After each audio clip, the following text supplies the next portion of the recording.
Hello everyone, welcome back to my channel.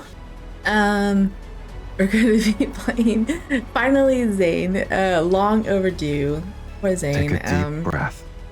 The air I at night is more just never got refreshing around than to him. daytime. It's not that I wasn't interested in his story, I just never got around to him. And because I don't know, I've been really busy, and my father's funeral is tomorrow, so just a lot of stuff. What level are you using? I think he's level 50. Like, this came out after and I still did it. I'm sorry, Zayne. I think it was just because, like, I didn't feel like getting on camera. Like, after doing a lot of things, being busy all the time, I just didn't feel like getting presentable. Even though it didn't really stop me from, doing the reaction trailers, because those seem, especially the Kiss one, I think, and that one didn't really catch me off guard, but what was it? The new multi-banner caught me off guard. I still got on camera to do that, but I'm here properly now, and I'm going to do Zayne's because I feel like, you know what? No, not Kindle. I don't want to do Kindle, please. Sorry if it's too loud. I wasn't really paying attention. No, please come back. Please. Stop, please. Yes. Okay. I wasn't really paying attention to my OBS. I don't think it's too loud. Like right now, the sound it's in the green. So it is just halfway through the green. What I wanted to do was go date. There. But please don't, please don't spoil me. I don't want to be spoiled. I'm trying not to look at it. Let's just go into start. Then it will stop, right? Put these headphones on in case something says something. I can't hear it. Wait. Okay. Nothing's going on. We're good. Let me just readjust my headphones then. I just kind of slapped them on my head. There's like some hair over here that's getting on my nerves. Anyway. I've thought about going to like Bluetooth. Maybe I should get a Bluetooth and all these big bulky things on my head. It just, I don't know. Anyway, sometimes the Bluetooths don't like to stay in, and then sometimes, I don't know, it gives me a headache after a while. Anyway, I've been wanting to put like Zayne's Kindle as my login screen because it seems, I don't know, it seems like it would be the one that would fit the music best. I thought Xavier's would fit the music, but there's no sword fighting in it. I was hoping for some Star Wars for my opening, but no, it's just her biting his neck. Anyway, I've gone on for 4.5 minutes now, so I'm sure any of you who has seen my last reaction trailer has already, seen the new background or anything, but I moved around my desk. That was another reason why I've been missing for so long, because I've been rearranging, organizing. My husband moved out because he's out of my office because he said I have too much stuff. But it's worked out because I can record during the day now when he's home because he's in his bedroom. So he's not like eavesdropping on me or anything. And this over here is still blurry, so I might go over here to view as I'm reading because I don't know why it doesn't show up like it's blurry. I don't know why. Anyway, after breakfast, my hurried footsteps accompany the secretaries as they echo in the corridor. We're heading towards the council room. Give me the latest report on the rebellion at the border. Yes, Your Majesty. 2 days ago, an armed conflict broke out in the Sten Galaxy, a vassal to the Empire. Their former leader was overthrown. My eyes are also burning for some reason, I don't know. The new leader, Helron, has publicly declared succession and is launching an assault on the Empire's Fortress No. 1. Who? Wait, That's not what I wanted. How do I go back and look again? Oh, there it is. I'm like, where is it? Armed conflict broke out in the Stein Galaxy, a vassal to the Empire. Okay. The major station there defected during combat and colluded with Sten's forces. Fortress number 1, a strategic choke point on the Empire's border. Its firepower is enough to lock down the entire Stein Galaxy. It's the Empire's spear and its shield. If it falls, unrest will inevitably spread to the Heartland. The traitor at the border, Major Ways, I presume. Where is he? After the rebellion was crushed, he was taken to the Empire's most secure prison. Now, he waits for your Majesty's judgment. Good, let him ruminate. There are more pressing matters at hand. Since the rebellion at the Fortress number 1 has been dealt with, a power vacuum has formed. Spoils must be claimed. The greedy nobles have already gathered at the council room. They're eager to control the fortress. Who led the campaign against the rebels? It was the Grand General, Your Majesty. His forces have already taken control of Fortress number 1. Mr. Zayne, not doctor in this, General Zayne. The Grand General has just arrived at the palace. He's waiting for you in the council room alongside the nobles and ministers. Zayne. In the second month of my reign, Zayne left the capital to deal with the rebellions at the border. It's been 6 months since I last saw him.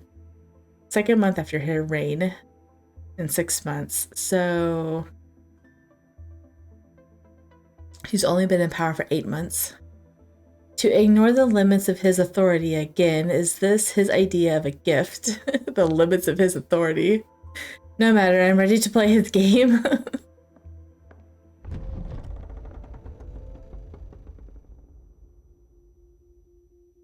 Go forth, with the finest visage deceive their eyes, and disguise your true heart underneath the guise. Oh, who told you that? Zayne looks so good in a uniform. You have no idea. You probably have an idea. Your Majesty. No, I'm sitting here talking as she's rambling on. From the far end of the room, Zayne stands with his back to the assembly. Once he hears my footsteps, he slowly turns. I mean, I think any man looks good in a uniform. My husband was in the military for 20 years. He definitely looked good in a uniform. He did not wear the uniform enough, in my opinion, even though he wore it every single day. I mostly liked his formal attire, though. He doesn't wear his formal attire very much. He hates it because it has uncomfortable straps and he has to wear a tie. But twice a year, he'll dress up for me. Anniversary and a Christmas party.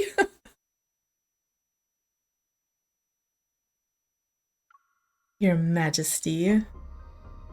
Zayne gives me a slight nod of acknowledgement. He looks the same as I remember, stern, indifferent, almost unchanged. Under the watchful scheme eyes of the court, I just stopped reading because I knew I was going to do that. I see, under the watchful scheming eyes of the court, I smile and walk towards Zayne before rightfully sitting down in the center.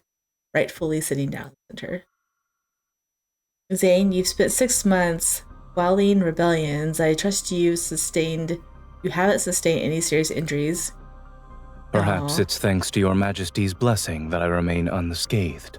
Oh, she's asking about his injuries. Is this a formality? Ugh, hi. Is this a formality, or is she actually worried? I can't help but glance in his direction. Before I can speak, the nobles below us use this chance to reveal their accusations as if I've given them a signal. Whenever the Grand General pacifies a region, he stations his troops there and refuses to leave. Is that an accusation?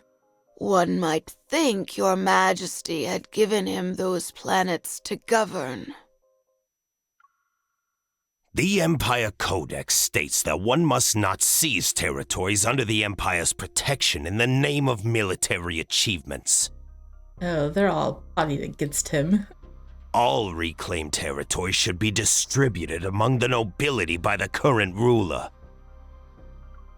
And yet the Grand General's takeover of the fortress disregards the Imperial law and your Majesty's authority.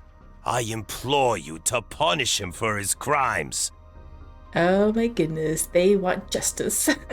Oh, it went away. In unison, every noble bows and silently pressures me. They pretend to uphold the law and defend my honor, but they want to drive a wedge between me and Zayne. I look at Zayne, who has the faintest hint of a smile on his lips. Despite the indictments, he doesn't show any traces of unease. Well, yeah, he's a Grand General. He's not supposed to show weakness. I've seen this expression countless times. I know that Zayne's actions always come with meticulous preparation. The Lord of Star Sector Number 3 allowed his subordinates to invade a vassal planet, plunder its resources, and destroy its starships. Would that not constitute an abuse of power? Noble B? Is that what he said? Okay. The Lord of Star Sector Number 3, and maybe it's him. Star Sector Number 2 has been underreporting its tax revenue. If paid in full, the arrears could cover the Empire's military budget for 5 years. Imperial law also states that the punishment for such a crime is exile. It's time for him to do the call-outs now, huh? Smuggling for profit, imposing extortionate levies, misappropriating supplies, falsifying production reports. These are all capital offenses the Empress must judge. Since all of you hold the Imperial law in such high regard, let us abide by it. I presume there are no objections. I suppressed the urge to laugh. I'm laughing. I'm laughing so hard. When it comes to governing the Empire, Zayne and I have no fundamental disagreements. The galaxies Zayne pacified are safer in his hands compared to these nobles, still. Don't change the subject, Zayne. We're talking about you seizing Imperial territory for yourself. Yes, we're not talking about me. I would call it protecting Her Majesty's territory from parasites. There you go. You! Setting other matters aside, the jurisdiction of Fortress Number 1 concerns Imperial defense. Only Her Majesty has the authority to decide its fate. Wouldn't the Grand General's unauthorized takeover be considered an overreach of his authority? I mean, she thought so too, right? This is precisely what I've been considering. Zayne has certainly accomplished a great deal. He has restored order to the land, yet in return he has quietly amassed more power. Out of the nobles who have remained silent, a good number maintain contact with Zayne in secret. Secret, huh?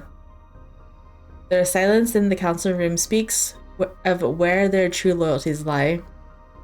It's time to make a decision. Execute everyone, I'm tired. Oh my goodness. Wow. Then I shall deal with it myself. That's so funny. Okay, let's go down the bad ending first. Execute everyone, I'm tired. Just be done with it. How many times have I been caught in this vortex of power? I've lost count.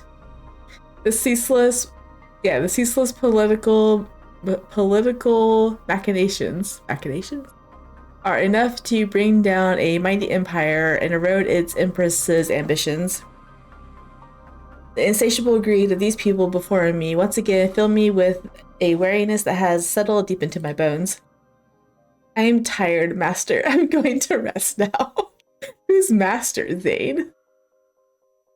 I haven't addressed him as such in a long time. Zayne looks taken aback, reminded of days when he was my preceptor.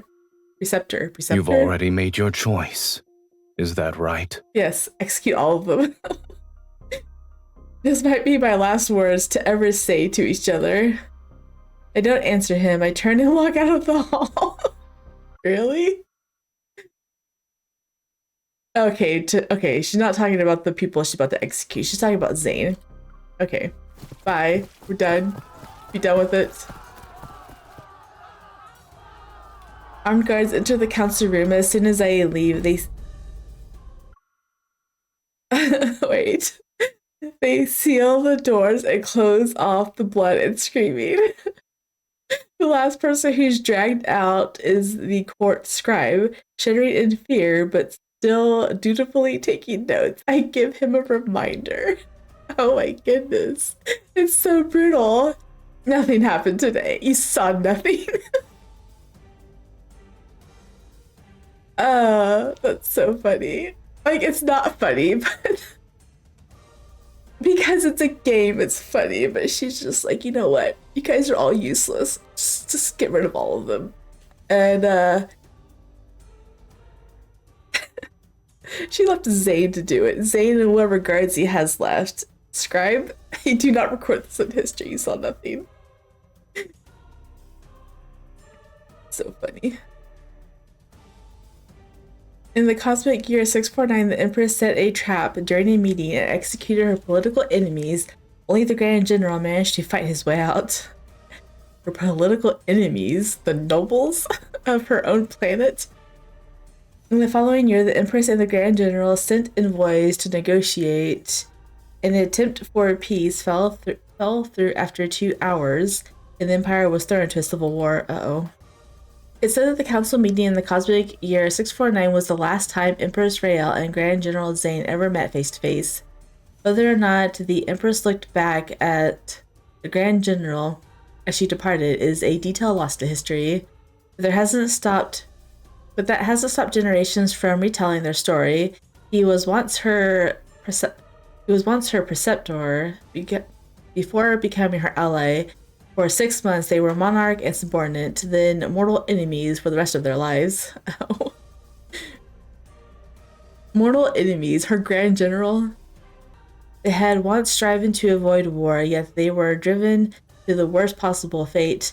Their names are forever stained in the annals of history. To this day, their supporters will still argue over who's responsible.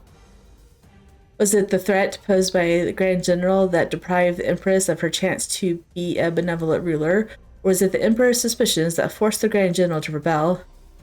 When faced with a greater prize, is love always the first to be sacrificed? It's a question no one can answer. Finn. What we can say for certain, however, is that on such a morning, to say nothing happened would be nothing short of lying. Nothing happened. Usurped from the risen hall of the Cosmic Empire. The scribe recorded nothing.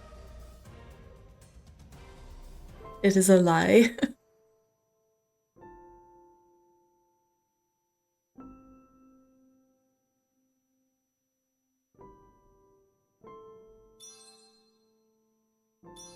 I feel like my game is lagging. Scarlet Crown.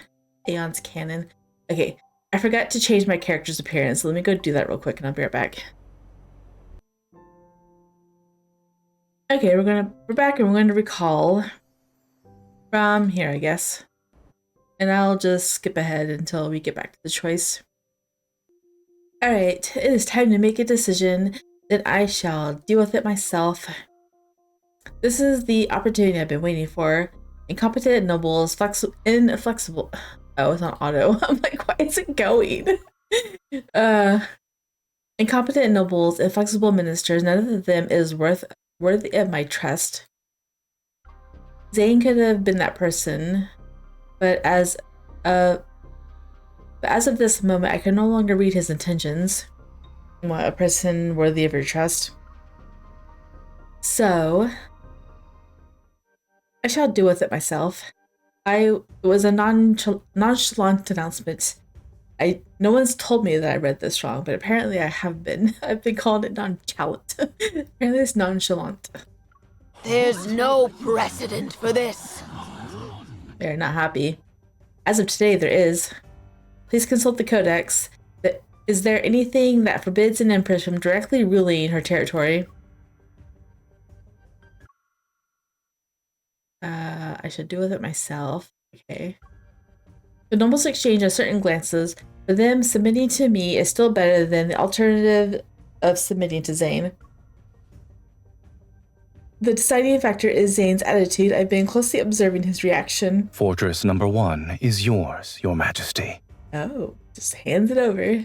I mean, he's a general, so I have you to thank for quelling the rebellion, Grand General. And just like that, the fate of the disputed territory is settled. The nobles' faces fall, their eyes darted between Zayne and me. They're searching for any sign of conspiracy. Even I feel a flicker of doubt. Will Zayne truly let it in like this? To keep Zayne in check, this is hardly enough. Reclaiming galaxies is only the first step. I need to gauge Zayne's current military strength in case the worst comes to pass. You can't even trust your Grand General of your own army, who was your teacher. I will withdraw my troops as soon as possible to complete the process, Your Majesty. Out of all the people in this whole banner, he is the most trustworthy. Look at that face. The face would never betray you, never plot against you. He's the only one that is in your jurisdiction, right? Raphael wasn't. He was on his own little planet. There's no rush. I have other uses for your troops, Grand General. According to tradition, the Emperor's coronation ceremony is a months-long affair. It culminates in a grand military parade. Oh. However, because of the uprising of the Sun Galaxy, Zayne was ordered to take the main fleet to the border. The military parade was indefinitely postponed. It's time to hold the parade. The location will be Fortress number 1, my newly claimed territory. Zayne. I have no objections. See? Loyal to the end. With a radiant smile on my face, I turn to the nobles. You will gather your armies and participate as well. It's settled then. If there's nothing else, all of you are dismissed. Before the nobles could react, the guards stationed outside the room entered because of my orders. They escort them out. Faced with the guards' weapons, they can only swallow their protests and leave. Each mulls over their own thoughts. The innocent return home and the guilty are sent to prisons on the border. Oh. Wait, Zayne. I call out to him in a voice loud enough for everyone to hear. Stay at the palace tonight. Oh. We are conspiring. She said that loud enough for everyone to hear. It leads Zayne through the corridors as we head to the room that was prepared for him. Did you see the look on those nobles' faces when I asked you to stay? Suspicious, prying, suggestive, wanting a good show, they were eager to see what would transpire. I imagine most won't be sleeping well tonight. Satisfied with my victory, I turn to face Zayne and walk backward with a spring in my step. They're already placing bets on us. On whether you'll kill me? On how I'll kill you. I admit there are some ideas their ideas have been inspirational. Congratulations. Congratulations. The fact that you're aware means your influence is greater than what their intuition tells them. That's not the reaction I was hoping for. I turn back around and I quicken my pace. Aww. That's what she wanted. Your supporters grew in numbers every day. More planets pledged their allegiance to you. As for me, it doesn't matter how great my influence is. The Empress, such as myself, is still indispensable. Silence hangs in the air behind me. I wonder what Zayne is thinking. Quite some time has passed before he speaks. You've never been one to let others sway you. On a more personal level now. Maybe that back there was all for show. You know me so well. A branch reaches into the corridor, which blocks my path.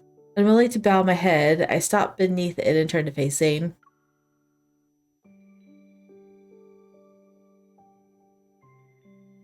What does my preceptor think of my decision in the council room?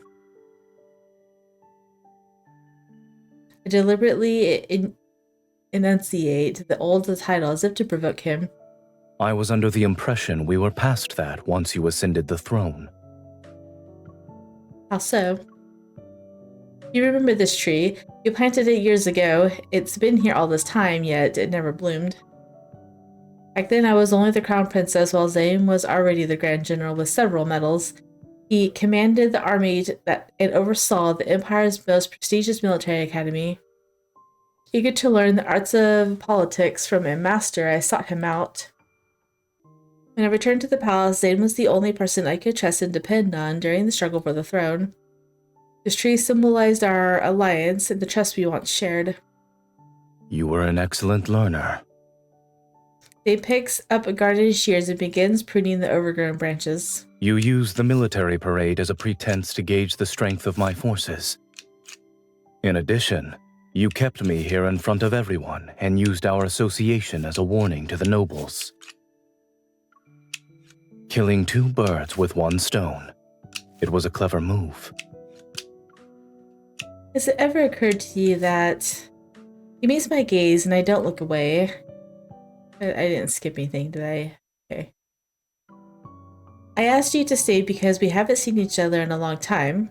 It wasn't necessarily because I wanted to intimidate the nobility.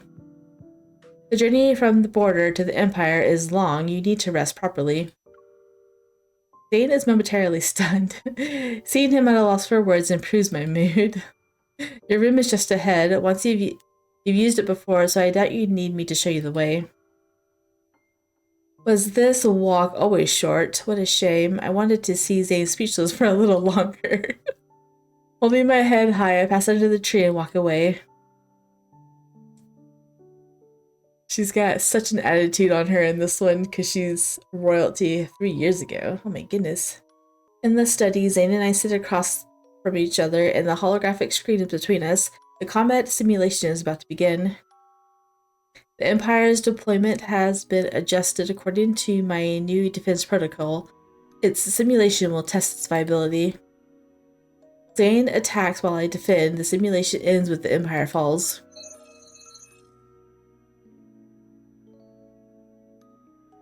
This protocol is my chance to prove myself as the crown princess. I'm taking this very seriously, which means Zayne will show no mercy. Checkmate. Oh. Your defenses are impeccable, Your Highness. Your execution, however, could be improved. Stop mocking me. I'll defeat you the next round. I'm looking forward to it. In the new game, I successfully avoid making my previous mistake and gradually take control of the board. I triumphantly look at Zayne, but he still appears certain about his victory. When I realize something's amiss, the tables have turned, the troops are forced to retreat, and recovery is impossible.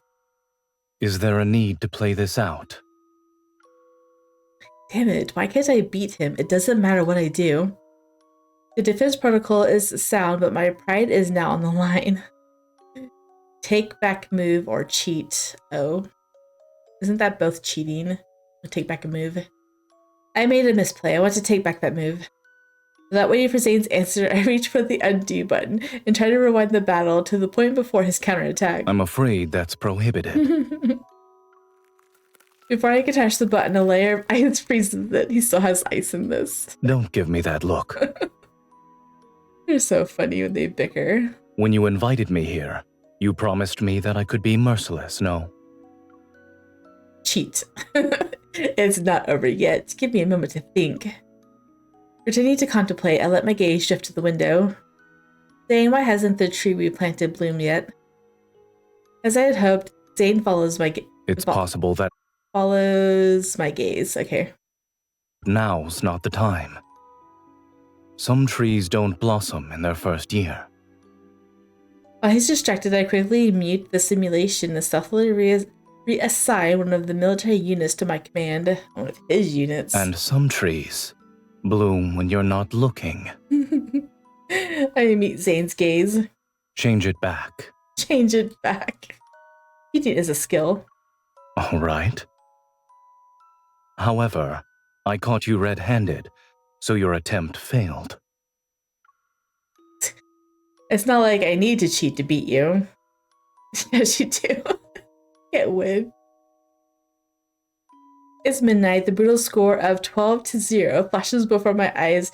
Refusing to accept defeat, I hit the start button again. Your Highness, It's time for me to leave. 12-0.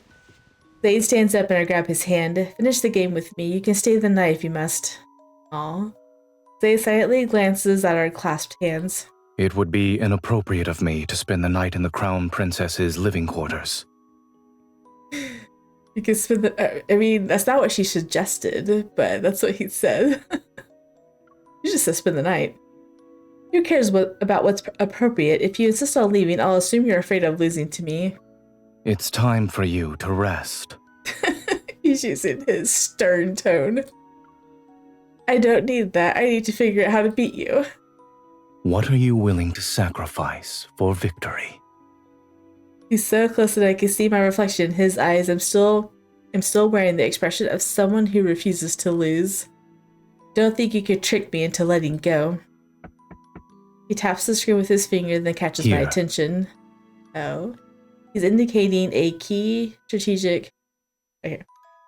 He's indicating a key strategic fortress, one I have captured early in the game. For a moment, I don't understand what he's implying. To win a war, you must sacrifice something important.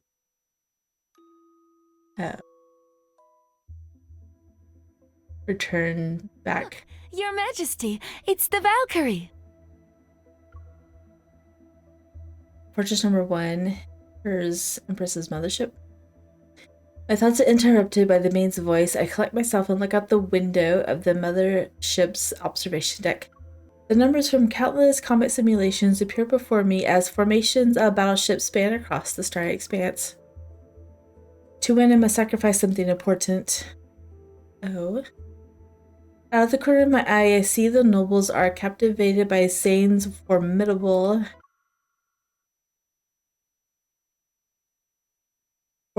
starship fleet. It's exactly as I have hoped. When my hold on the throne was still precarious, Zayne played the part of my adversary.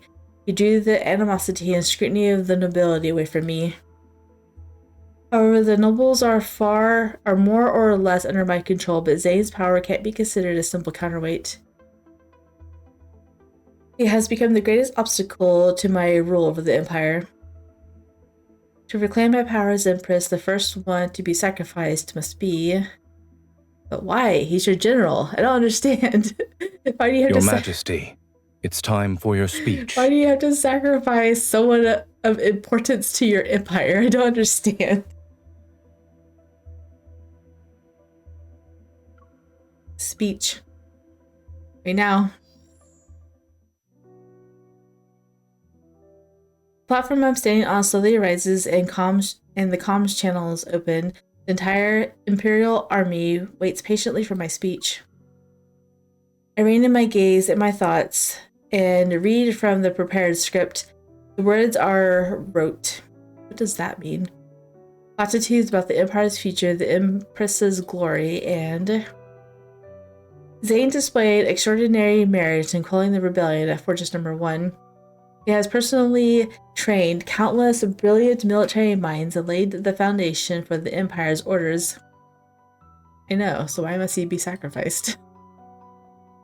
I recite Zayne's achievements without glancing at my script. In regard to everything he's done for the Empire, no one knows them better than I do. I once believed he was shouldering my burdens. Only after did I realize that what he had secured for himself was more than I had ever imagined. Zayne is the Empire's sharpest sword and the most silent guardian. Even historians, known for their stern consciences, were willing to make an exception and lavish extra ink on Zayne's achievements. They left behind a rare commendation. It is said that during the military parade in Cosmic Year 649, the Empress read aloud his contributions to the Empire from sunrise to sunset before finishing the list. But let us get past the grand highlights of this ceremony to witness a minor unexpected incident. It was this interlude that gave the tense parade a name fondly remembered in the streets and allies for generations. A name? What is it?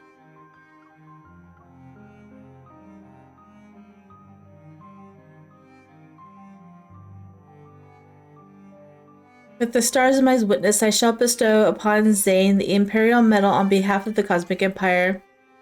Zayne stands before me, his back to the crowd, his gaze rests on me. My fingers fumble with the clasp, but the medal refuses to be fastened. I become impatient, and my movements grow clumsy.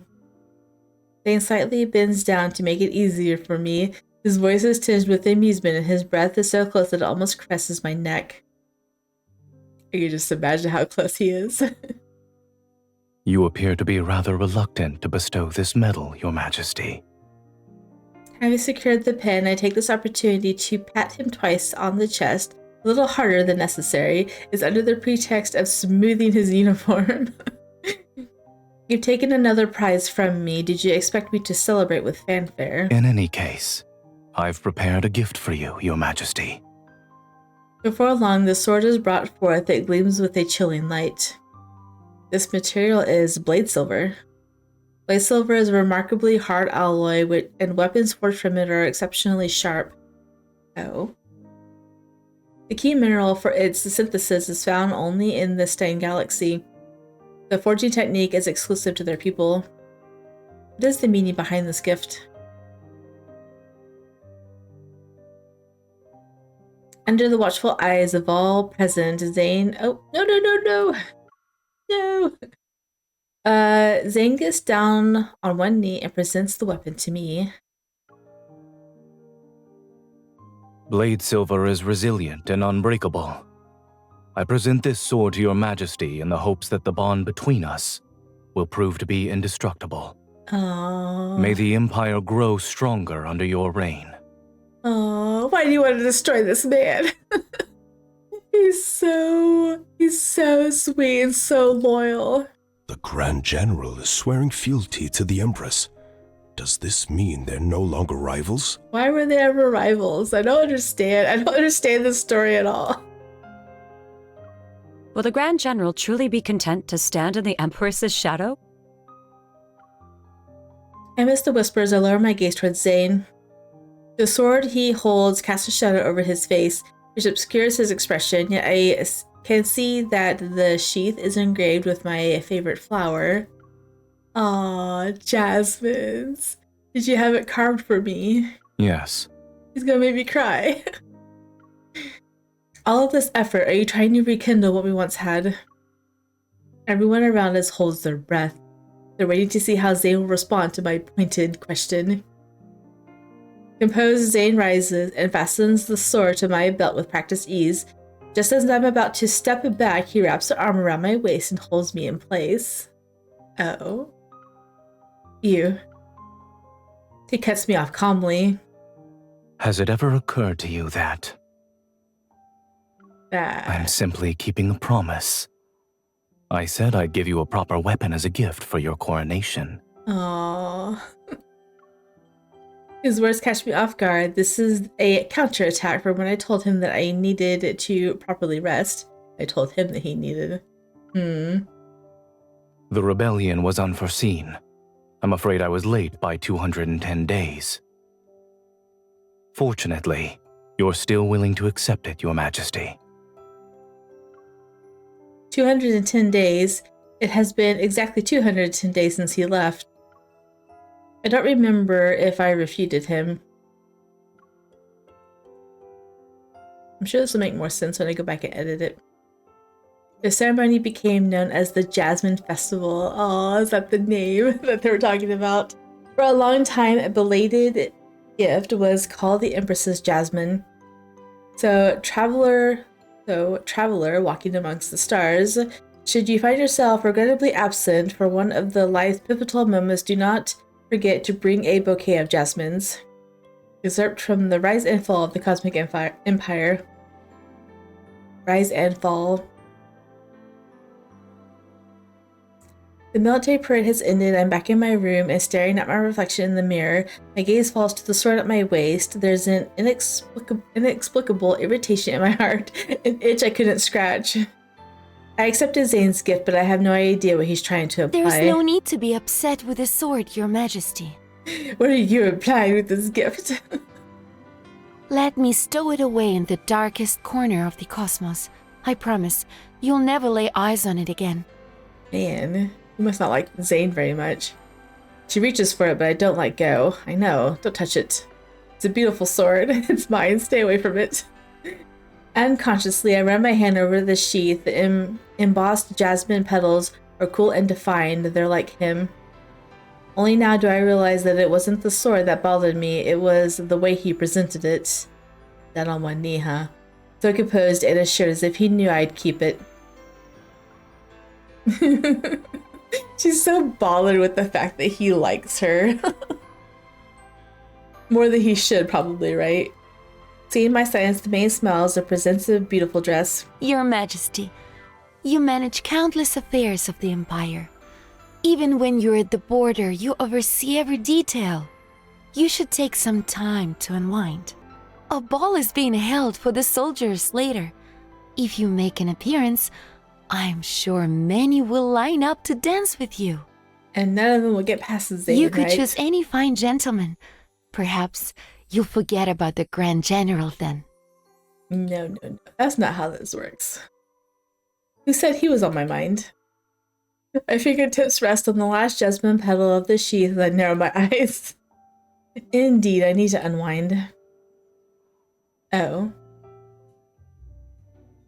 Ballroom it is. When I step into the brilliantly lit ballroom, the conversation ceases, even the music falters for a beat.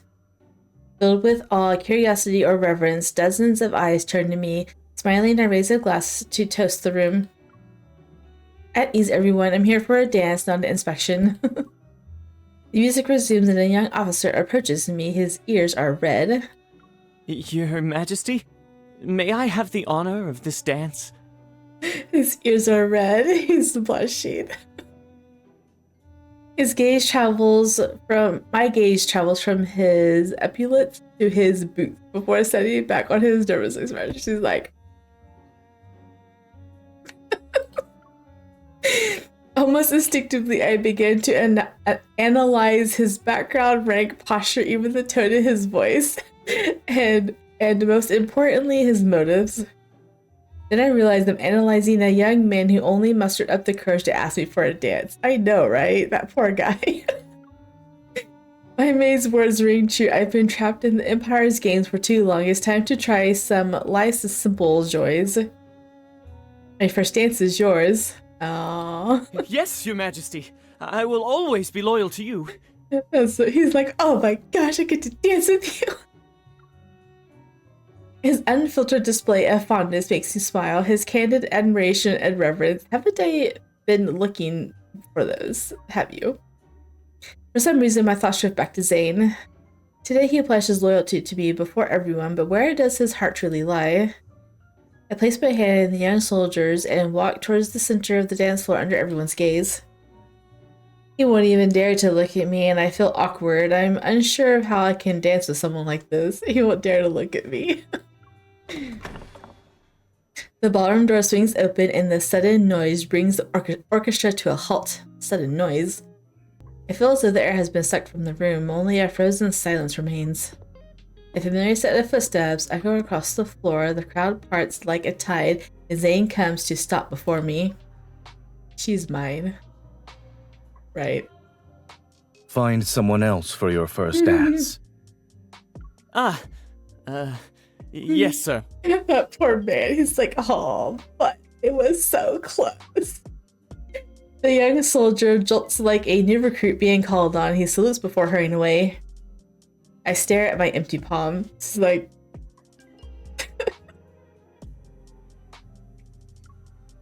You scared off my dance partner. Then extends his hand as an invitation to dance. Aww. In that case, I'll be his replacement. After the military parade, rumors say we're in the midst of a power struggle. Supposedly, we're conspiring to fool the nobles and claim the fortress as our private property. Those looking to pick a side between us are watching. So, shall we take this opportunity to reinforce our alliance? Why, of course we accept.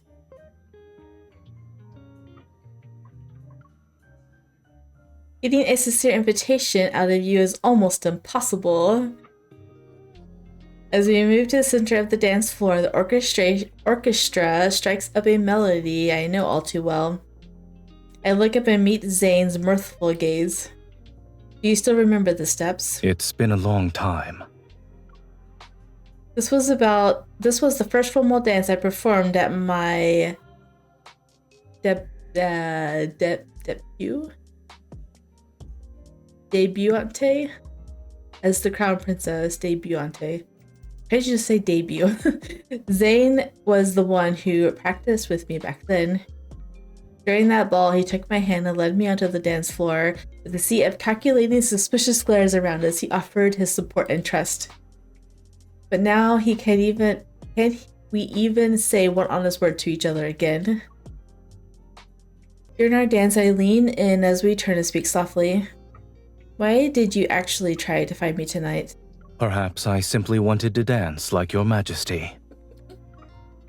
I don't believe you. It's because I can't bring myself to focus entirely on the dance. You're here to keep an eye on me. You won't let me win over your soldiers. It's a cunning move. How many people were you planning to dance with tonight? Before I could process his words, Zayne's hand presses into my waist. I spin with the music and realize I can only find balance within his grasp. He's got you. Is he jealous? The music swells to its most passionate crescendo. Couples hold their partners close as they spin and weave across the parquet. The dance floor turns into a swirling vortex. Seeing the sight of Zayne is a rare treat, I seize this opportunity to whisper a wicked joke into his ear. I haven't decided yet. It depends on what I can get out of it. Zayne, you've always had good taste. Why don't you help me pick one? Pick one what? Soldier? For example, that man over there. He has a family. Yeah, no. Then the one... He has sworn an oath of abstinence to the stars. Abstinence. Am I supposed to believe that? What about the young soldier from before? I'm so busy looking around that I missed the music shifting to its languing finality. I step on Zayne's foot. Uh-oh. It's so funny. The arm at my waist tightens slightly, and I am pulled into his embrace. He's like, stop looking at them. What kind of game are you playing tonight? She just wants to see how jealous you can get. Is there a reason that forbids you from choosing me? Aww. He just needs confirmation. I'm able to break free. I meet his gaze without backing down. My playful mood is gone. It's replaced by a nameless, irresistible impulse. Oh. Are you asking because I won't consider you, or is it that you've never given me the chance to? I can see what every single person in this room wants from me. It's plain, raw, and within my control. But you're the only one I can't read, even when you're standing right in front of me. Zayne releases his grip. The allure of that fervor, adoration, and worship is fleeting. You'll tire of it eventually. What you truly need is... Tell us. As the dance ends, fireworks bloom against the night sky. Everyone's gaze is drawn to the brilliant display outside. The fireworks drown out Zayne's words, yet the impulse within me has been ignited. Oh, what impulse? I was wondering. I must get to you. Look at that face. You caught him off guard. I push Zayne into a shadowy corner of the ballroom and kiss him. It isn't particularly passionate, but it's enough to make Zayne's thoughts stop. Now he's focused solely on me. As fireworks illuminate the sky once more, Zayne leans in. Stop it. His kiss takes away the words I was about to say. I know his prized rationality has evaporated at that moment on this very night. They're just... It's just so funny. She's just like, what about that man? I'm going to dance with that man, that man, that man. He's like, why would you choose me? She's like, you know what? Kiss. It's you. It's because I want to, and you won't let me.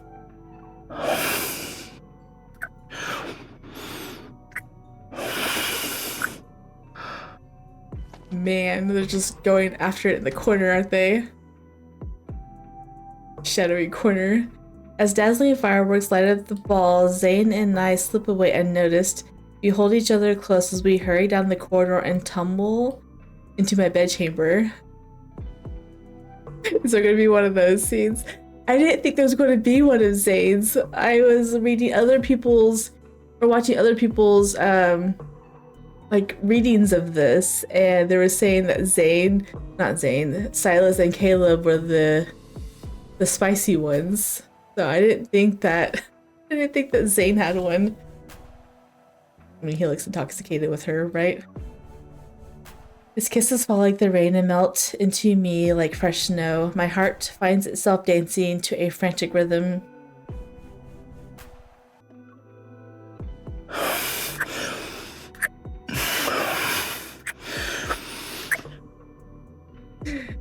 Forget about etiquette, politics, forget about all those other reasons.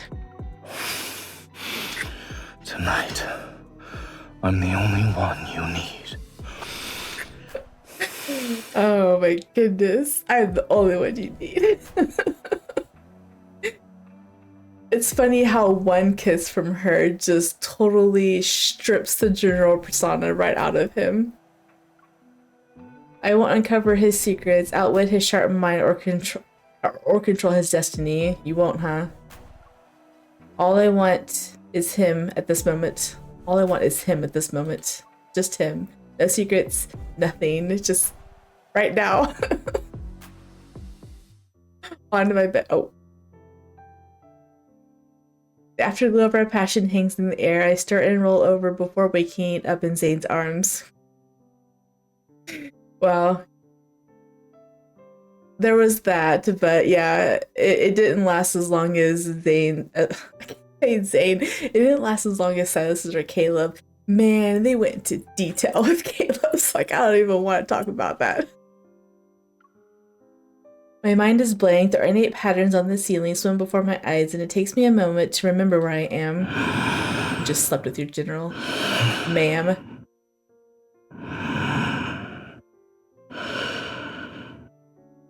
Zayne is asleep, his breathing deep. However, his brow is furrowed as if he's troubled by his dreams. What are you thinking about? Wake up, sleepyhead. I smooth the worry from his forehead, but then my bracelet abruptly buzzes against my wrist. Oh, your bracelet. My secretary is calling me in the middle of the night. I feel my eyebrow twitch. I clamp a hand over the bracelet before it can wake Zayne. In the middle of the night, so it's not even morning yet. This is just the after. He just fell asleep right after. I was gonna say something, but you know what? I don't think my husband would appreciate it. Anyway. For some reason, a sense of foreboding rises in my heart. Aw, time to go. Duty calls. She really gonna get up and leave him in the middle. She's really just gonna leave him in the bed. Sorry. Time for work. I slip out of bed as quietly as possible. Leaving the bedchamber, I answer the call. Your Majesty, we just received a confession from Major Wace at the border prison. Go on. Major Wace has confessed that the mastermind behind the Fortress No. 1 rebellion is the Grand General. Yeah, but who says Mr. Waze isn't lying? There's only silence. Keep going. According to Major Wace, the Grand General had long coveted Fortress No. 1 as a means to expand his forces, and had been contacting him frequently in private. During Sen's rebellion, the Grand General promised him a substantial reward and a promotion. He persuaded him to abandon the fortress and defect to Sten. Stan's rebellion. Reward. Okay. But the Grand General went back on his word and arrested him for treason. As a result, Wace decided to tell us everything. A conspiracy always seems simple once it's laid bare. When I return to my bedchamber, should I confront Zayne, lay the cards on the table, or should I kill him? How can you say that after having a passionate night with him? Grace refuses to speak about his defection since his arrest, yet after all this time, the first words out of his mouth were accusations against Zayne. I know, right? What's to say that he's not lying? How credible is his confession? I would be believing, like, you're the general that you've known for years, right? Personally? That you've known personally for years?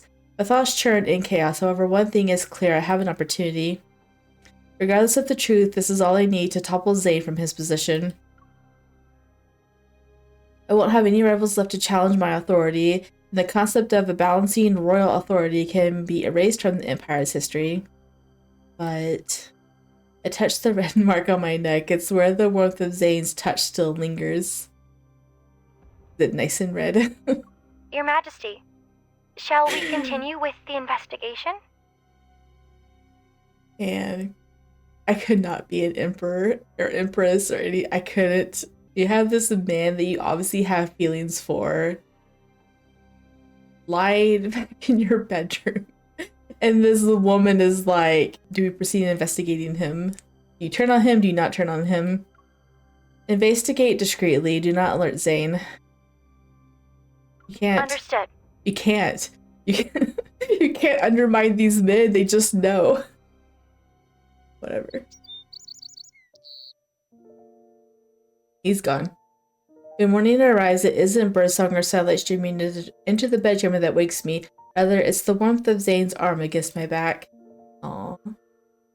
I turn in and see he's already awake. Good morning, Your Majesty. I don't think the Grand General is supposed to say good morning to his Empress in a place like this. Why not? I thought she's going to say, shouldn't be addressing me as Your Majesty. I know, right? You've already, like, right crossed that line.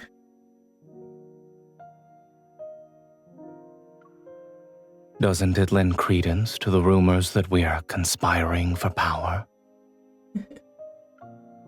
I notice the hint of a smile on Zayne's lips and glare at him, pressing an exasperated hand to my forehead. I push him away and swing my legs out of bed. My feet land on something soft. I look down. Our clothes are strewn all over the floor. Man, they were in a hurry to get those off, weren't they? A little embarrassed by that. That's so funny. To see Zayne embarrassed. As if on cue a knock comes from the door, my headache worsens. That's the same uncomfortable cough he made when they were caught coming out of the janitorial room whenever in Secret's Kiss. they were caught. He's like, I would appreciate if you didn't tell anyone about this. Your Majesty, the foreign minister is waiting for you at the door. Halron, the Stain Galaxy's leader, would like to negotiate.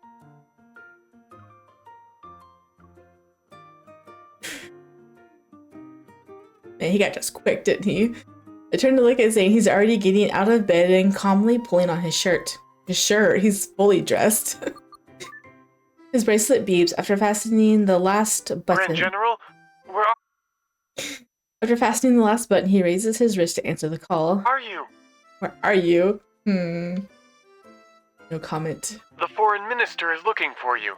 The Stein Galaxy's leader, Halron, has requested to begin negotiations with the Empire. What? Okay, wait. The foreign minister is waiting for you at the door. Okay. Okay. They're both. He's looking for both? How does that work? Understood. I'm on my way to the council room. Given the urgent situation, there's no time to worry about appearances. As you That's what it says. Let's go together. wish, Your Majesty. Your Majesty, Grand General? What are you...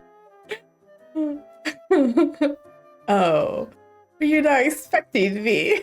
Ahem. This is convenient. I'll ask the people I sent to find the Grand General to return at once.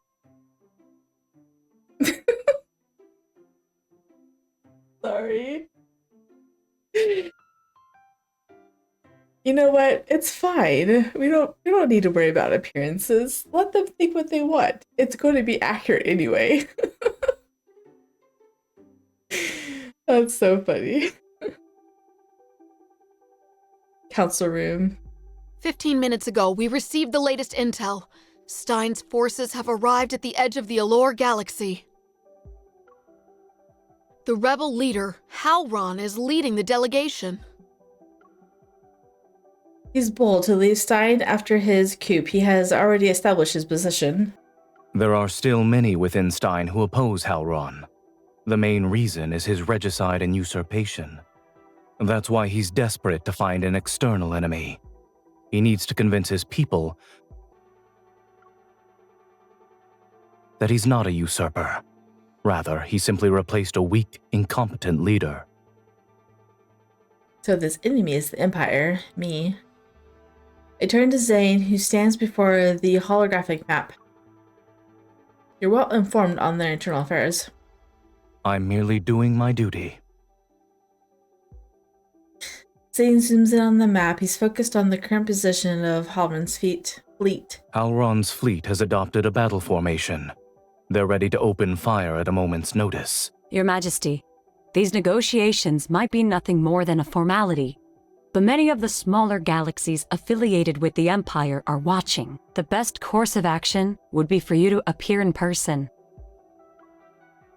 Halron is truly a golden standard for these opportunistic rats.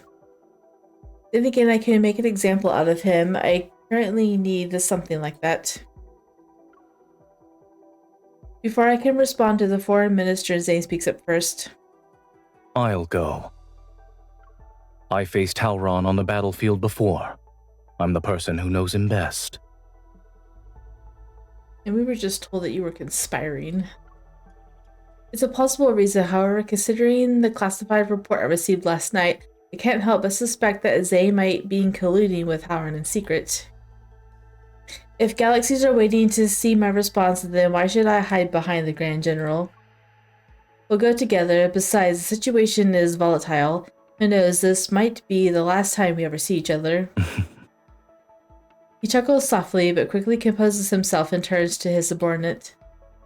Select a suitable battleship and ensure the escort fleet is ready for battle. Be prepared for any contingency. Yes, sir. There's no need for that. We'll take the Valkyrie. I'm familiar with its specs. No. This is beautiful. The diplomatic fleet, consisting of the Valkyrie and several escort spaceships, departs from the Fortress Number 1. Outside of boredom, I pull up the screen in front of my seat. I tap it a few times and the display is flooded with red warnings. Classified files, access denied. Oh. His security measures are second to none. She's trying to... Warning. Unidentified battleship detected. The Valkyrie has been targeted. Oh. What's happening?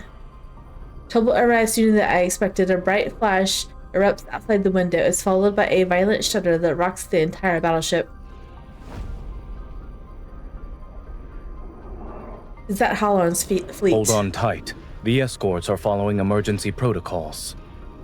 Zayne pushes me back into my seat almost by reflex and fastens my safety harness. Above his head, the panel... No, I knew it. Above his head, a panel with conduits crashed down. I grab his arm and pull him toward me. You should be careful too. Thank you. Halron's attack is brutally straightforward. They ignore the escorts and focus all of the firepower on the Valkyrie. I know, right? That's where the important people are. As the battle rages, the auto navigation system becomes unreliable. Zayne switches to manual control. The Valkyrie charges forward in an attempt to break through the encirclement. I bite my lip and glance at Zayne. His brow is as furrowed as mine. If Zayne is working with Haron, then what's happening? The main power module has been damaged. Please land immediately. The nearest landing site. The view outside is strikingly familiar. Memories from long ago surface in my mind as Zayne and I speak in unison. Planet Valkyrie. Planet Valkyrie, huh? It's a planet Zayne and I know very well, for the Imperial Military Academy was here previously. Without saying another word, Zayne pulls up the coordinates and initiates the warp. The violent aftershocks from the warp will rock the battleship. An involuntary tremor runs through me and I clench my fists. Suddenly, I feel warmth on the back of my hand.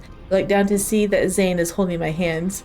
I know, this man would never conspire against you. Like, I don't understand. I know she's got to protect her position, but there are people you can trust. This might be the end. Do you have any last words for me? I'm sorry. Oh, why are you sorry? The shield barrier slams down in front of us, but the massive impact strikes. No! The shield barrier slams down in front of us, but the massive impact still makes my vision go black. I lose consciousness. Oh.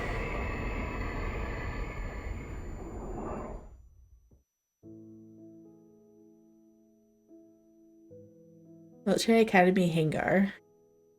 Hazy afternoon lights filter through the air. Today is the Crown Princess's coming of age ceremony, and the Military Academy has given everyone a day off. They're currently participating in the festivities. But the Crown Princess herself, me, is exhausted from the endless flattery and niceties, so I slipped away.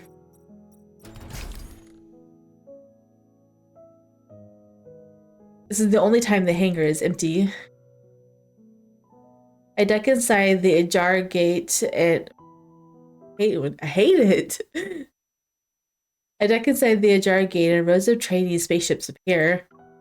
I venture deeper into the cavernous space. My gaze lands on the brand new battleship that's docked at the far end of the row, the Valkyrie. Named after the Empire's most prestigious military academy, she has to be state of the art. Let's do a test flight at least. Oh, she's being rebellious, isn't she?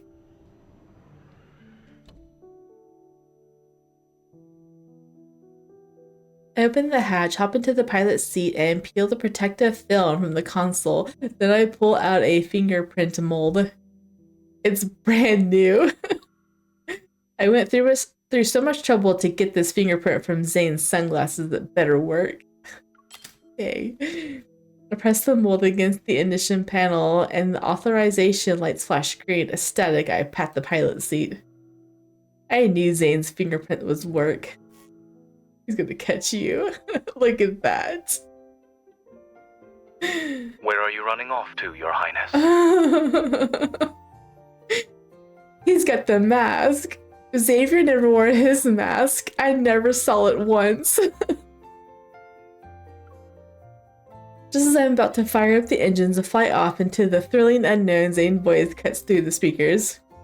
Zayne, my preceptor, subordinate, and bane of my existence, and the guardian of record listed on the Academy registry until today.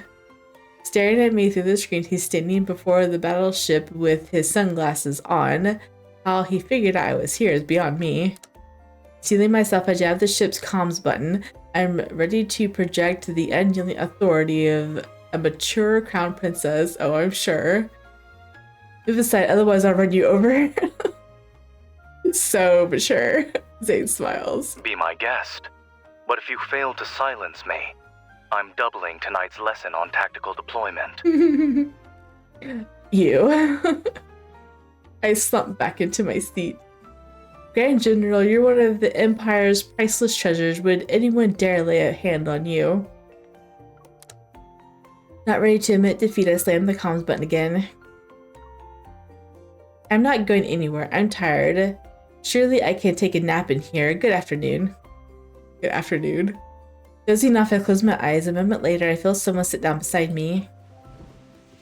Your breathing tells me you're pretending to be asleep.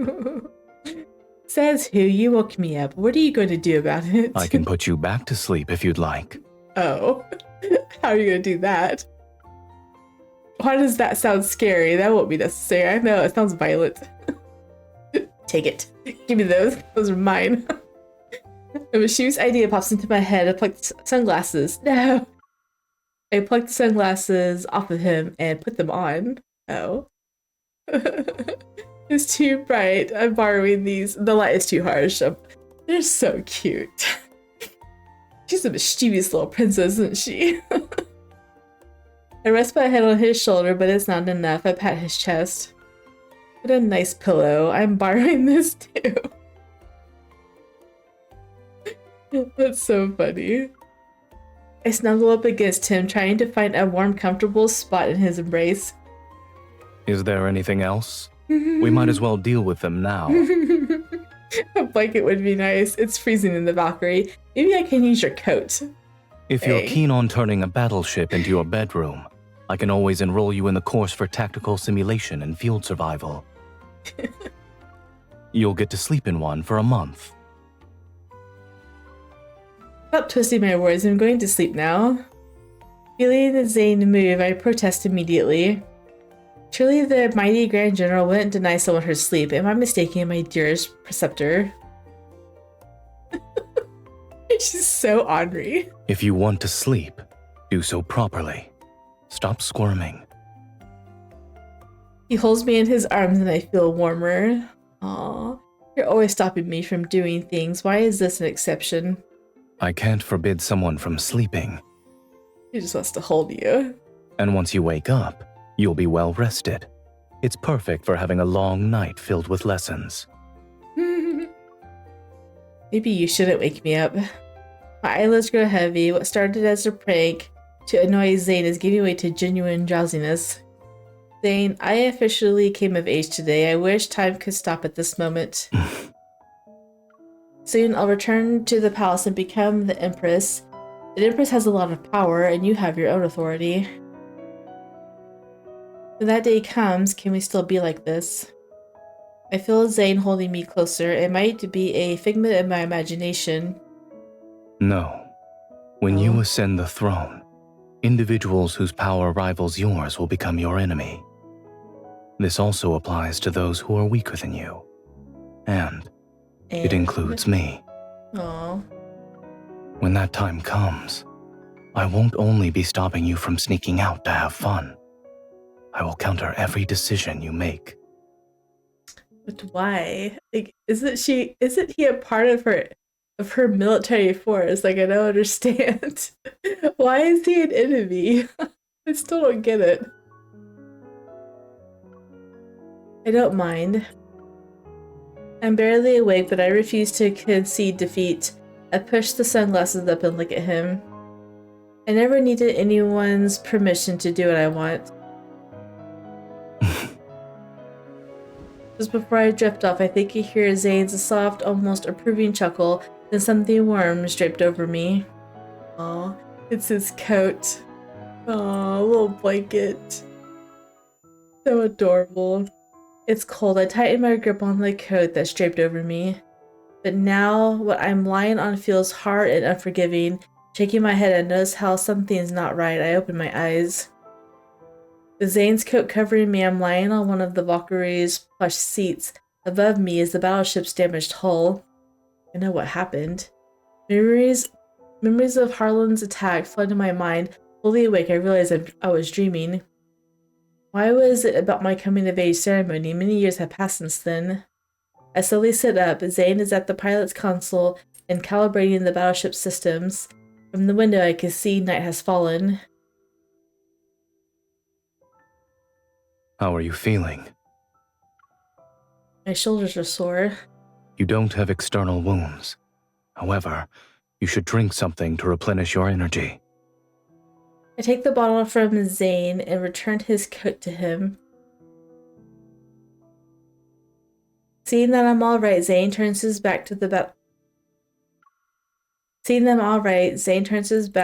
battleship system. His back is exposed to me. The sword he gave me is within arm's reach. The sword he gave you, right? The sword he gave me. Okay. Oh. We're gonna have a little battle dance right here. The truth is, After my coming of age ceremony, I've had countless opportunities to get rid of him with the most underhanded of means, but I never did. It's because of his victories on the battlefield. He's my most capable subordinate, and I take a sip of the drink. Also because of these acts of kindness that had nothing to do with power. I know, like, he would never go. I feel like he would never go against her, no matter what. No matter if he's supposed to, if people want him to, like, he just won't. The main power module reboot has failed. We're stranded here for now, but the comms module wasn't badly damaged. It's already been repaired. Zayne accesses the comms channel and connects to the Imperial Central Command. A familiar voice comes through. Your Majesty, are you all right? I'm well. What's the current situation with the Empire? The Secretary quickly briefs me on what happened since our emergency landing.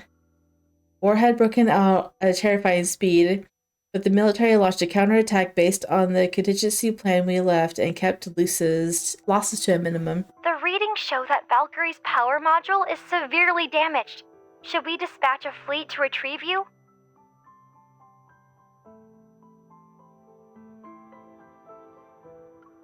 Anyone who wants to approach planet Valkyrie will have to navigate an active war zone. It's safer to remain here. Planet was decommissioned during the defense forums I spearheaded. But its basic defense system was never dismantled. It still retains some capacity for stealth and counterattacks. We'll issue commands from here. What I need you to do is leak a report that Halron's ambush failed, so we've safely returned to the capital. The Imperial Army will make Halron pay. Understood, Your Majesty. As I speak, I watch Zayne's reaction. I know, right? Are you conspiring? If he truly is killing you with Halron, then this would be the perfect opportunity to find out.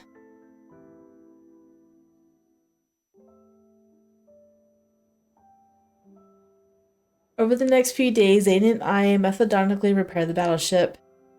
We reactivate the Academy's decommissioned service bots and take up residence in the old dormitories. Sometimes I wake up to the dorm's familiar ceiling, Sometimes when I wake up to the dorm's unfamiliar ceiling, I feel slightly disoriented. It's as if I'm still the crown princess studying at the academy, and my relationship with Zayne had yet to become complicated. On planet Valkyrie, the days and nights are unnaturally long. The atmospheric dome is still broken. It glitches out again as Zayne and I finish preparing the Valkyrie's hull. We sit on top of the starship and idly watch a star sink towards the horizon. Time seems to leisurely pass and our breathing slows with it. I nudge Zayne's knee with mine. Before the Valkyrie went down, you said you were sorry. What were you talking about? It was nonsense. Don't think too much about it. He doesn't want to say. I don't believe you. Zayne put away his toolbox. His gaze follows the star with the Academy forest lie in the distance. That tree in the palace. The one that has yet to bloom. You transplanted it from the Academy, yes? I did, but who knew it stopped blossoming me once it moved? Why do you think it's so stubborn? I turn Zayne's face towards me, and what I'm trying to imply is clear. What I'm trying to imply is clear as I enunciate every word. Should I resort to something more extreme? I could cut off its favorite sweet water supply, or I could mess with its lush leaves. She's so malicious, isn't she? Zayne's eyes crinkle with amusement, and I'm taken aback. I haven't seen him smile like that in a long time. Your expression tells me that you can't believe I'm capable of smiling. You should smile more, Zayne. I haven't seen it enough. The novelty will inevitably wear off. I doubt it. No matter what happens, I'll always want to see you smile more. It's so cute. More time passes, the star sinks below the horizon and rises once more. One morning, an escort starship lands on planet Valkyrie. After clearing out the ambushers, Zayne's personal guards arrive to assist us. They bring with them the tidings of war. The tactical classroom is converted into a command center where daily strategy meetings are held. Oh. The situation becomes clear. Fortress number 1 has played a critical role in this war. Soon will be leaving planet Valkyrie. But I haven't forgotten Major Wayne's accusations against Zayne.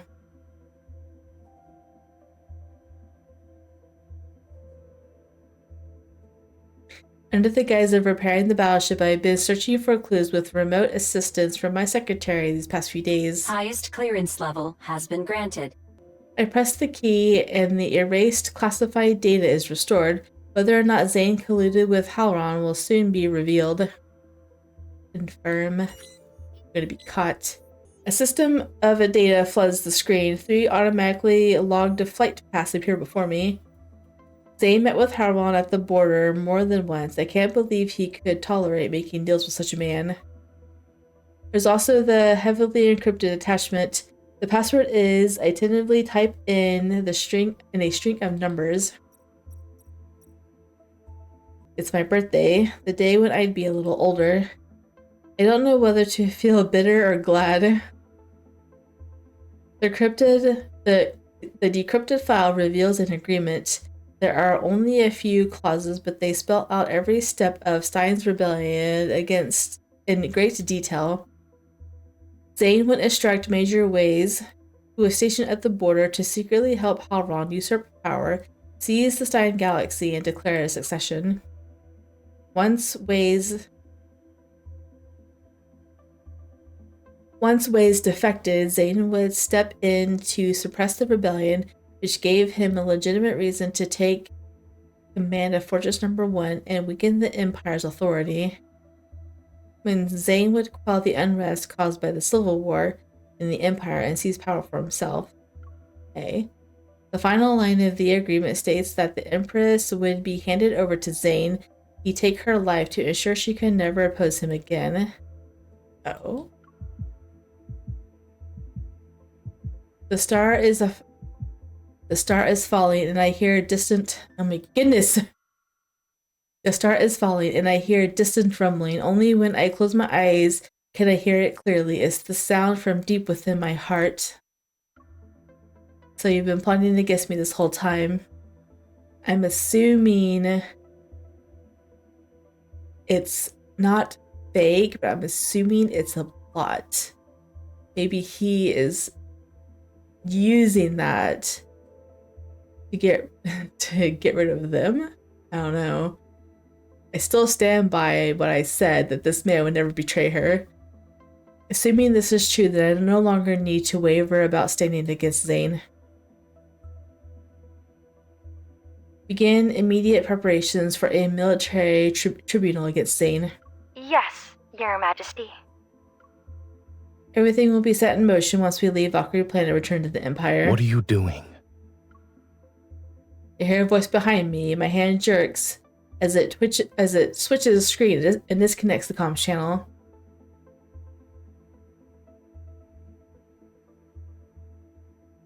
Zayne walks in. I avert my gaze, not wanting to look at him. I respond half-heartedly. I'm looking around, killing time. Is the Council of a War over? Zayne nods and takes the pilot seat. It's only then that I realize I switched the screen to a combat simulation. Were you waiting for me? Breathlessly, I sit down, press start, and choose the defending side as usual. The simulation begins. Zayne's primary target is a strategic fortress. The fortress's defense is sluggish. It falls to Zayne in moments. I'll let you have it. That's a new excuse. I flawlessly counter Zayne's subsequent attacks and let him believe I made a careless mistake.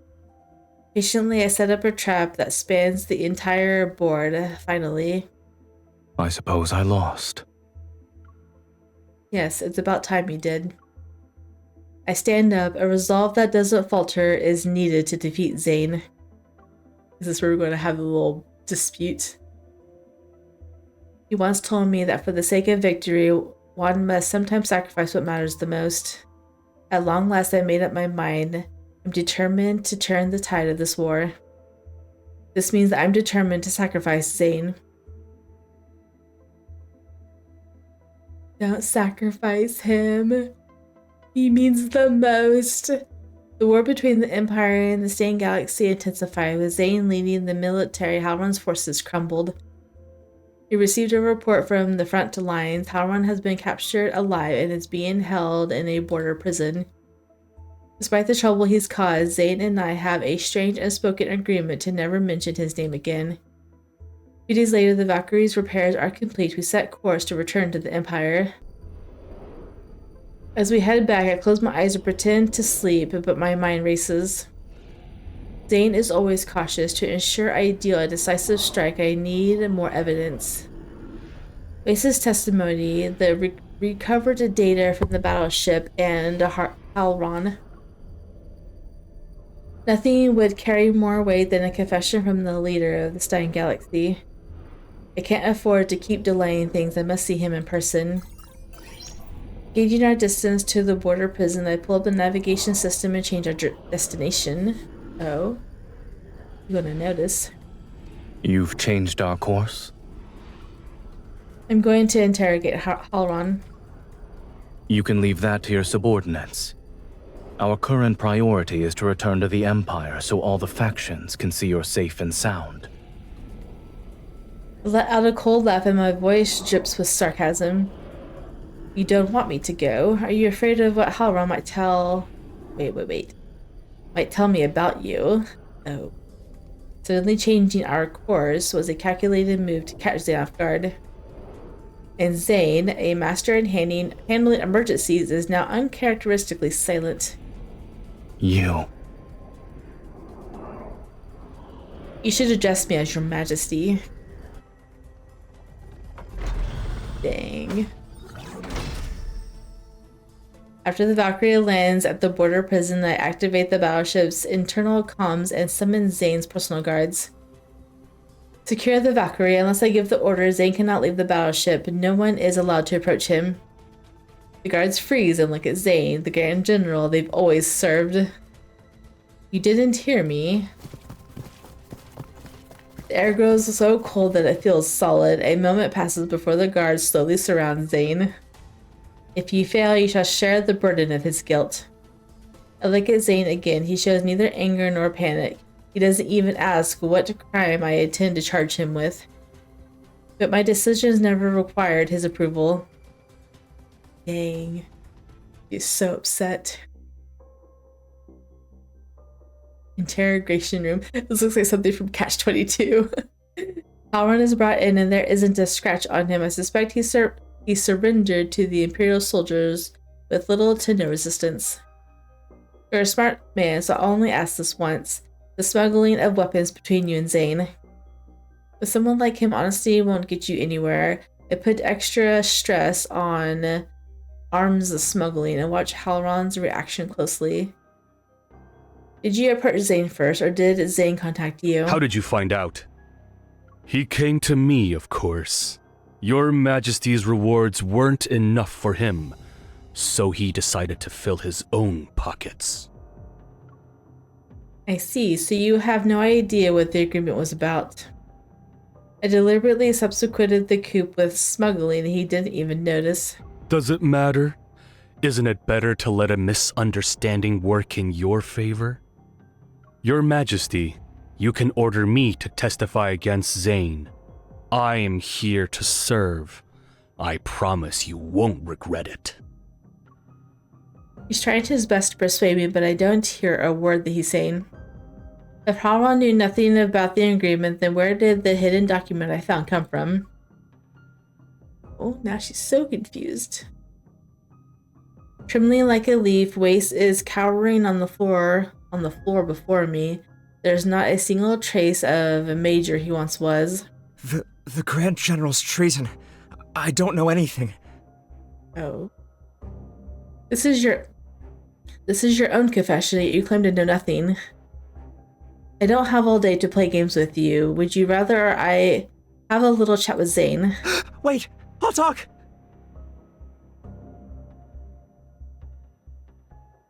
Oh.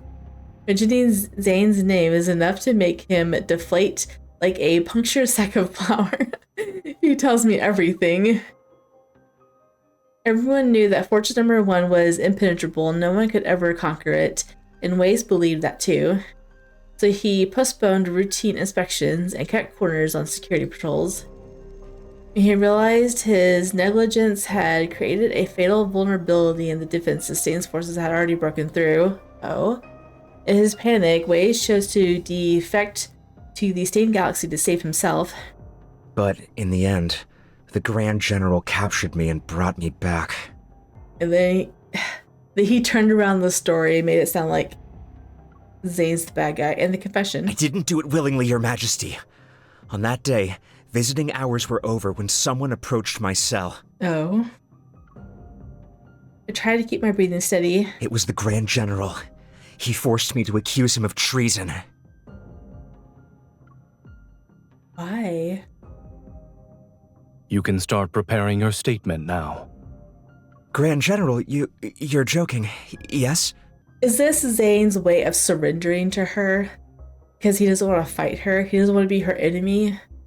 So, if he makes himself look bad, he could be taken out justifully. Oh my goodness. That's how I see it anyway. Several ice shards pin Weiss's uniform to the place. I understand. You were my accomplice in betraying the Empire. Are you playing make-believe? Zayne gambled with the Imperial defenses. He ordered me to lose so Stein's forces could invade. That's not heinous enough. Heinous enough? Man, he wants himself to look bad. He promised he'd let me go, but he went back on his word and arrested me. Then he tortured me. Continue.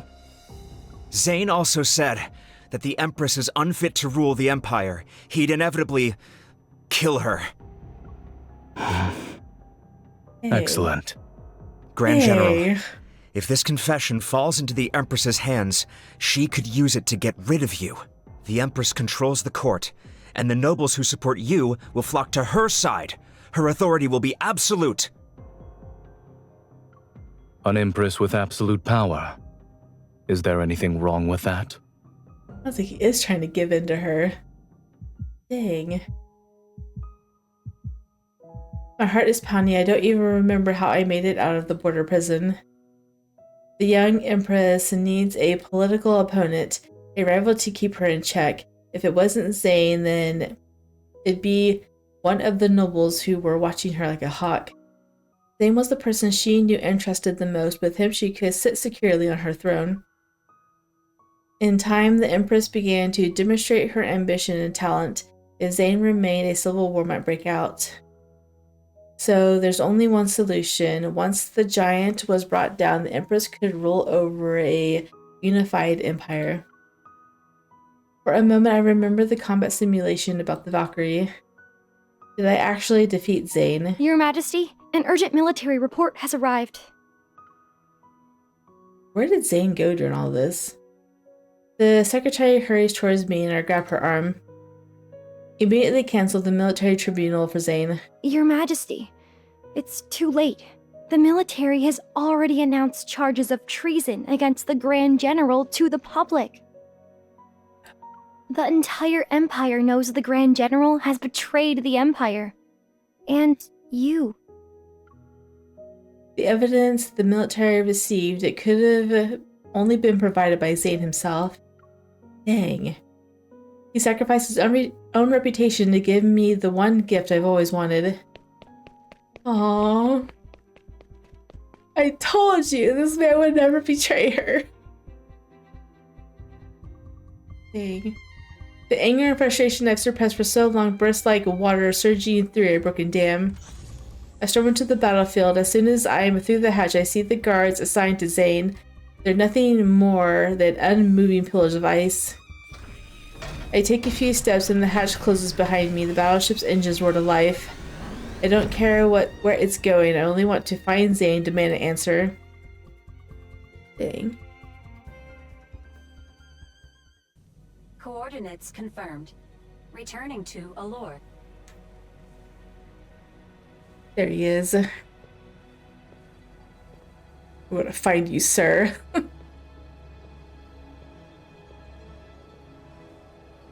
Oh, look at that. He's coming You're on here? Yes. Are you eager to face judgment? Allow me to be your judge then. Execute him, whatever.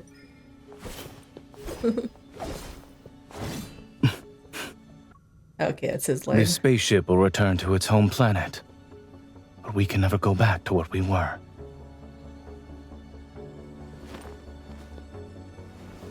Oh, look at that. So intimate. Oh. Ice shield? Man.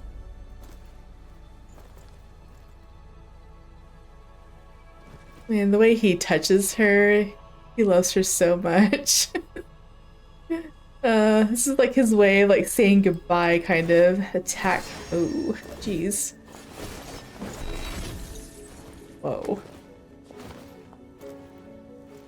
I gave you that sword, and you wield it well. Look at that face. Break free. Let me go. Please. I can't. There we go. Get off me. Oh. She put him down. Dang. Look at that. I love that shot. He's I've smiling. told you before, you must never show mercy to traitors. You're not a traitor. No, pull sword. Ooh. Jeez. Dang. Look at that face, man. Check. Are you alright? Aww. She's so worried. You knew this whole time. Oh, look at that face. It's gonna make me cry. No. Never. Wait. Okay, I had to reread it real quick. Look at that face. Power can't tempt you, and it can't compel me to hurt you. Oh, look at that. His face. He loves her so much. Kiss me, please. Oh, look at that.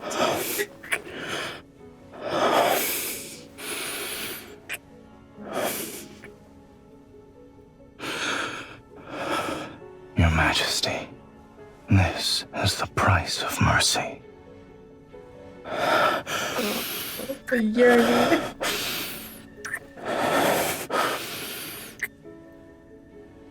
Look how he touches her. Oh, I kissed her nose. Yes, the very betrayal I've committed. Consider it my final lesson. Congratulations, you've matured. My Empress. Oh, he loves her so much. I'm gonna cry. I'm already crying, it's too late.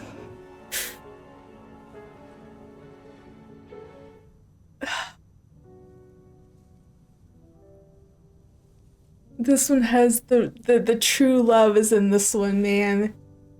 Oh. Yeah, there was like yearning in Silas's too. I guess in all of them, really, because Raphael's was. Xavier's kind of was too, I guess, but they just met each other, like, you know, not that long ago. Like, it was just months before. Oh, man. I said I really liked Raphael's because it was like a real romance story, but this is a romance story too. The news of Zayne's treason spread throughout the Empire overnight. The public's fury overwhelmed reason. In the engulfing outrage, military authority was smoothly transferred into my hands. I officially began my reign without the delicate balance of power Zayne had created. The Empire ran with exceptional efficiency, and the leeches who once tried to bargain with me could only bow their heads in submission. But Zayne's fate remained a thorn in my side. His fate, huh? My position prevented me from publicly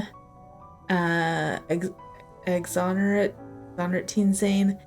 It appeared as though I was acting on personal feelings, and it would destabilize the political situation I secured. I gotta look up what that word means. So she can't favor him. It would look bad on her. With my tactic approval, two groups appeared before me. Oh. Noting the political situation, one faction did everything in their power to slander Zayne, diminish his accomplishments, and exaggerate his ambitions. The other argued fiercely on Zayne's behalf and begged me to restore his status and honor. After the heated public debate, I gave my verdict. Zayne would be confined to his home planet. He was forbidden from taking a single step outside of it. What?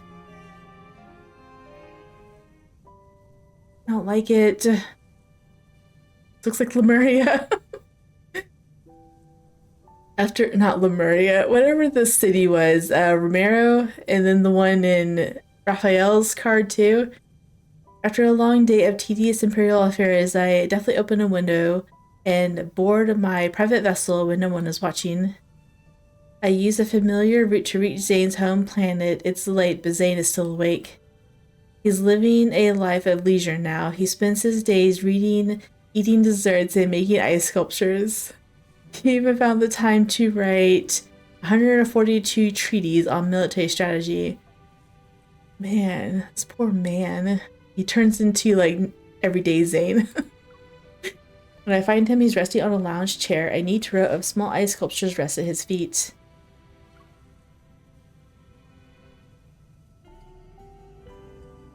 Look at him. I know you're not asleep. Stop pretending. And what's your excuse for neglecting your duties this time, Your Majesty? The tree in the palace has bloomed, you lazy man. He's wearing that tight-fit shirt, the one from the shop. Poke him. Gently took a flower into his lap. Wait, what? Into his what? Lapel. Okay. Like he tucked it to his lap. Like, what the heck? Not tired. It's only 1 a.m. Okay. I picked this up from under the tree. If you want to see what it looks like when it's in full bloom, you should return to the palace soon. So you're visiting because of the flower? I'm here for you, of course. With the half, I give him a new verdict. Within 2 years, I'll find a way to revoke my previous sentence and restore your honor. Aww. And when I do, you'll be in charge of running the military academy. Instead of getting up, Zayne only settles deeper into his lounge chair, smiles, and releases his face. He's like, no, I'm comfortable. Like, I don't want to leave. I'm just gonna stay right here. Did you hear me? 2 years is too long as it is. Stop grinning. But I recall you saying you wanted me to smile more. Aww. Only not to tease him. I only have 2 years. No. Only not to tease him. He pulls me into his arms. Ice sculptures tumble. Of peace and quiet left. I should make the most of it and rest while I can. Peace and quiet. Nestled in his embrace, I look at the stars and remember the first time I met Zayne. That night was exactly like this. Back then, it took me a significant amount of effort to track Zayne down. I flew my spaceship alone. Across half of the galaxy, I landed here. Could it even be called a landing? Based on what I remember, it was more like a crash. Look at him. When you He's saw so me, cute. your first words weren't a request for help. You demanded me to be your advisor and help you claim the throne. He refused and handed me an acceptance letter to the military academy. It was a test. And now I've approached him again for the same reason. I want him to rule the Empire with me. I hold out my hand. You give... Oh. What will you give me this time? Zayne places a palm over mine. Nice sculpture. Myself. Aww. Aww. So cute. Wait. Please. Okay. I smile and take his hand. So cute. Anger once clouded their judgment, and power once consumed their reason. On the path to reach the pinnacle of power, the Empress raises her sword, only to gently lay it down. The Grand General, who was a single step away from the throne, turned and left. Two hearts that once burned for power soon trembled for love. Aww. Except from the rise and fall of the Cosmic Empire. That was so sweet. So sweet. 12:47 a.m. Man, no wonder my eyes hurt. I don't even know when I started this, but I'm around 2 hours of recording again. Oh man. I loved that Kindle. It was so bittersweet. She's fighting him, but she's not really fighting him. She's kind of under the pretext of executing him, but they have a little bout, and it just turns into this heart-wrenching confession. I want to see something. I want to see, now that I finally can, what does it look like? Oh, yeah, I haven't changed this one from this. On my phone, it's Xavier. Actually, no, it's Caleb's right now because of the blasty part. It has a blasty part in it. Where Zayne, or Caleb, like, throws missiles back at him. Where is it? When is it? Aha, there it is. Save. What does it look like? Actually, I can preview, right?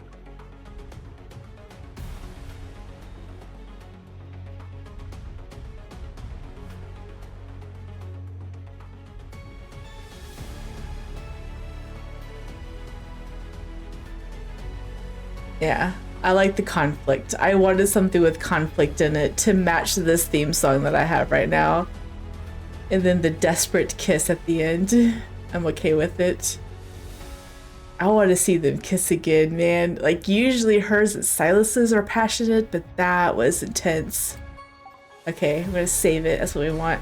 And I gotta change it on my phone too, I guess. I guess I didn't have to change it on here. Because actually, now that I'm thinking about it, I think the background music, yeah, is where Silverwings rest. You know what? Let's just change it back to Silas. It's fine. Like, I'm not on this page very often anyway, so we'll put it back to that. I'll change it on my phone though. That is the end. You're gonna talk to me, aren't you? Let me go to this page or something. He doesn't talk to me. He's gonna talk all the time. He overcrowds my thoughts whenever I'm trying to do these endings. Speaking of overcrowding thoughts, I'm gonna turn down this volume.